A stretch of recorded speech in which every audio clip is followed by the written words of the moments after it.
l'atelier, c'est un lieu, dans cette fin du 19e, où on fait venir des gens. C'est-à-dire que les modèles viennent poser. Bon, c'est un lieu, comme on a vu dans l'atelier de Basile, les autres artistes viennent, mais aussi on fait venir un modèle pour le peindre. Et moi, ça me parle particulièrement, parce que c'est ce que je fais aussi dans ma peinture. Et donc, moi, ça me touche, ça m'intéresse spécialement de voir quelqu'un qui peint dans la présence d'un modèle.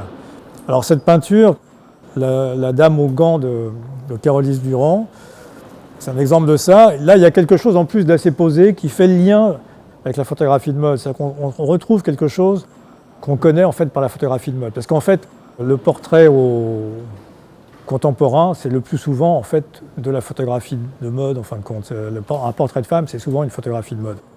Et là, il y a beaucoup de ça. Il y a le souci du détail. Il y a un jeu qu'on aurait pu voir dans une photo entre un gant, le gant qu'on enlève, celui qui est déjà posé là, par terre. Il y a cette grande masse de noir un peu minimale qui me rappelle moi des défilés d'Alexander McQueen où il y avait des vêtements noirs comme ça, des robes noires très sombres. Il y a l'expression aussi qui est à la fois là et un petit peu absente. Elle feint un peu de pas être vue de cette façon. C'est-à-dire qu'elle pose, mais on ne sait pas pour qui elle pose. Elle pose pour son mari le peintre, mais comme une influenceuse d'Instagram, elle pose aussi pour un public imaginaire. Ça m'évoque des photos de mode classiques en fait. Il y a à la fois la peinture classique et à la fois des premières photos de mode.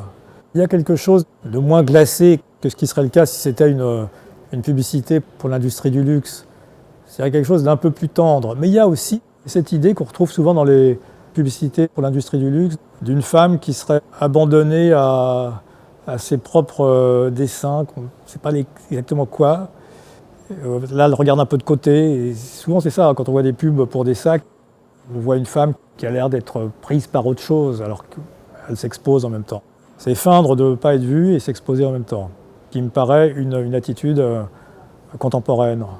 L'atelier avec un modèle qui pose, ça peut être une peinture de toute évidence très posée et très patiente comme celle-ci, mais ça peut aussi être une peinture qui me touche peut-être davantage, comme celle que Manet fait par exemple de Berthe Morisot. Il y a une série de peintures faites avec Berthe Morisot, dont la peinture Berthe Morisot à l'éventail, où justement on sent la présence du modèle, on sent la relation entre le peintre et le modèle, et en même temps c'est fait avec une vitesse où Manet laisse de côté toute idée de représentation un peu luxueuse, où au contraire c'est fait très vite. Il y a des détails comme la plaque du calorifère, des objets posés un peu hasardeux sur une armoire.